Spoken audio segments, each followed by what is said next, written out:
The risk of modern existence is that one day a person may wake up and find that half his life has been wasted.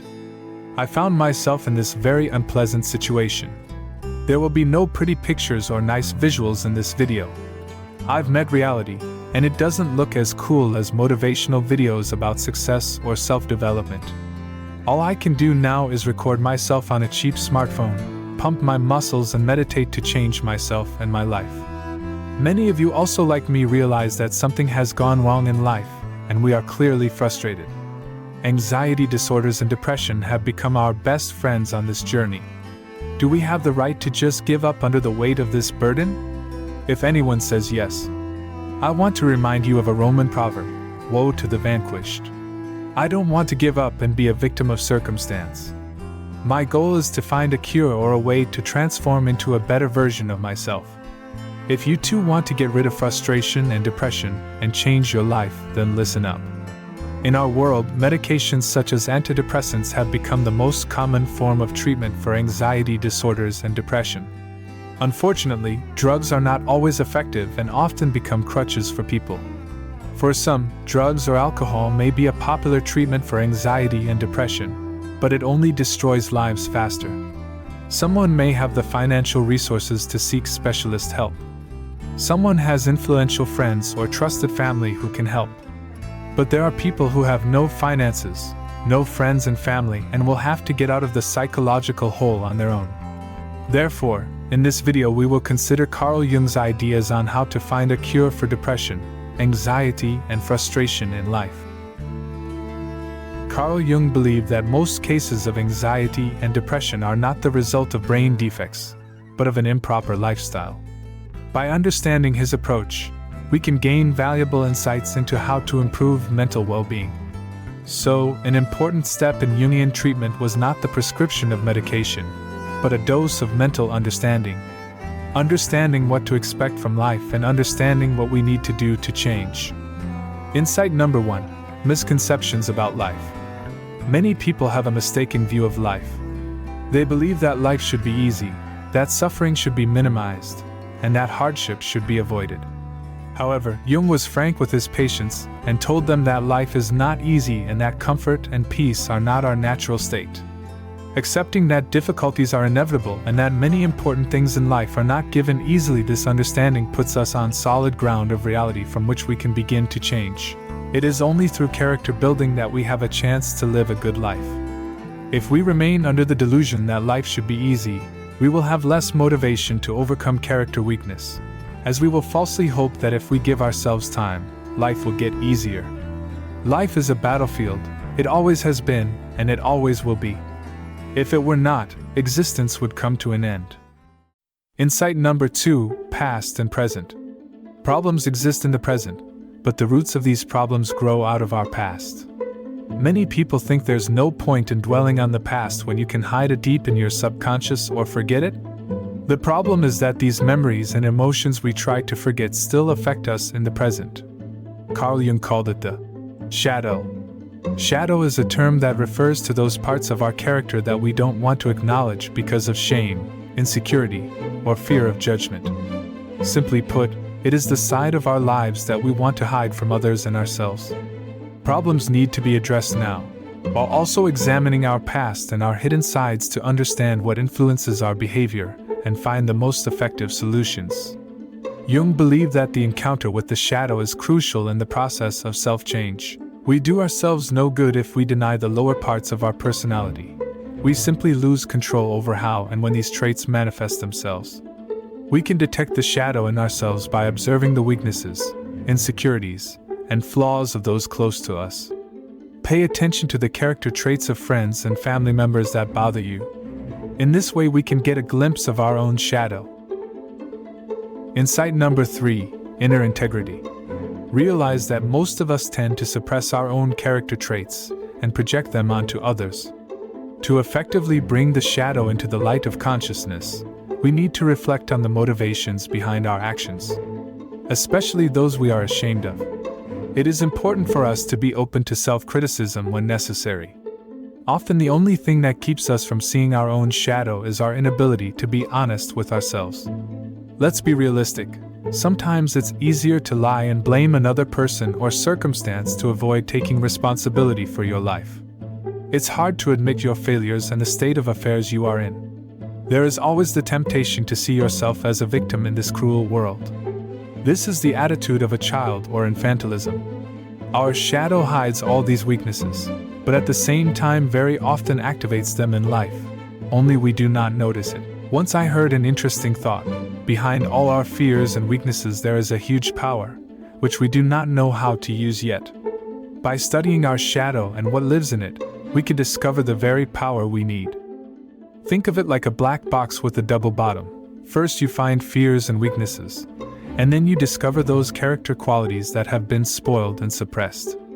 For understanding, I will give an example. If a person is afraid of public speaking, then by examining this weakness in himself, he could discover a real talent as a speaker. If you are a very lazy person, you may find out that you have tremendous willpower and discipline is your calling card. Sounds interesting, so I will come back to this topic in the next videos to reflect in more detail. So subscribe to the channel so you don't miss out on interesting thoughts and ideas. Insight number 4. What is the purpose of my existence? The question of the purpose of existence is one of the deepest and most difficult questions that I and many other people have faced. The answer to this question determines our path and direction in life, as well as the basis for personal and spiritual stability. I can honestly say that finding the answer will not be easy, and I am still in the process of searching for it myself. However, I want to tell you some interesting information about it to stimulate your own thinking. Carl Jung once recalled meeting a Pueblo chief in the first half of the 20th century. The chief stated that they were sons of the sun and must help the sun rise over the mountains every day. He stated that they do this not only for themselves, but for America and indeed the world at large. Carl Jung found that the members of this tribe did not suffer from neuroses, anxiety disorders, or depression. They saw themselves as important actors in the divine drama of life. Although these people had to contend with drought or famine, constantly working to maintain their relationship with the sun.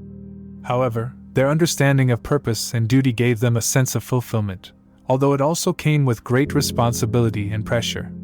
Their lives were filled with meaning and purpose, and they possessed a naturally fulfilled dignity.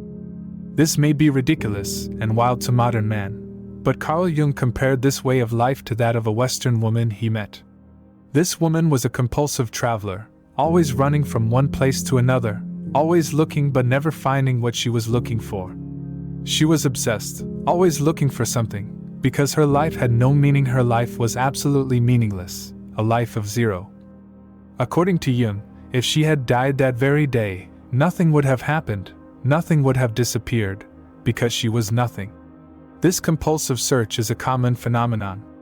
In the Western world, someone is running from one destination to another, someone is chasing romantic partners, someone is looking for money, prestige, fame, or social media recognition. But the underlying motivation is always the same. The seeker is trying to escape the banality of their existence and fill the void that comes from a meaningless life. Carl Jung explains that this void cannot be filled by physical things or superficial life experiences. In other words, you could rephrase the question as, who am I and why am I here in this world? For example, a member of the Pueblo tribe would answer, I am a son of the sun and I help the sun rise above the mountains. Modern people most often cannot give an honest answer, so the emptiness and anxiety is located in the sacral inner center of a person. The sacral center or core can be a source of creative energy and personal power of a person, or it can be an abyss of emptiness, which aspires to be filled with any content and meaning. That is why we see people trying to find themselves in this world with great difficulty, while experiencing anxiety and depression. If a person does not think about the meaning of his or her existence, his or her uniqueness and place in the world, he or she risks becoming just a part of the social mechanism, obeying social algorithms and programs. Instead of being the protagonist of his or her life, such a person becomes like a non-player character, NPC, programmed to perform tasks and react to external stimuli. Such a person loses the ability for self-determination and individual development, becoming only a link in the chain of social expectations and standards. As a result, life becomes superficial and devoid of depth, and the person himself is deprived of his own uniqueness and inner spiritual content. Asking questions about the meaning of life and one's role in it opens the door to self-understanding and personal development. This allows one to realize oneself as an active participant in one's own destiny, and to find true satisfaction in achieving meaning and harmony. Carl Jung placed great importance on the individual's search for meaning and self-discovery. This topic is complex but important. Finding answers is not an instant solution, but it is certainly worth taking this path. Your answer does not have to be exact or perfect. Your answer should give you goosebumps and a sense of inspiration. Perhaps this topic deserves a separate video. I'll try to think about it. But for now, I'd like to summarize this video. First, if you experience discomfort, it's normal, it's a natural state of life. Through discomfort we build character, overcome challenges, and become stronger. Accept discomfort as a necessary and important part of life. Don't be afraid of discomfort. Second, all of our problems, frustrations, and depression are a consequence of our past and the life choices we have made. Explore your past to better begin to understand yourself. Try to study yourself and analyze your shortcomings and strengths. Third, when you examine yourself, be honest. Don't be under the illusion that someone is to blame. Take responsibility for your life, and then new avenues for finding personal power will open up. When you recognize reality and evaluate yourself honestly, it is already half of success to start changing your life for the better. Fourth, asking hard questions about the meaning of life and your role in the world is a useful practice. Even if there are no answers, the very fact of asking such questions already begins to change you on a mental and spiritual level. This method helps you to find your own news story and scenario, in which you will be the main character, not an NPC or a bot. Toward the end, I want to say that people are always tempted to find the magic solution that is guaranteed to lead to success. However, the truth is that there is no one-size-fits-all answer on how to overcome depression and anxiety to become happy. It is an ongoing journey that requires self-exploration, patience, and resilience. The tips I've shared are beacons on your individual path of development. If you liked the video or learned something important, then don't forget to put a like and subscribe to the channel. I wish you luck and courage to fix your life.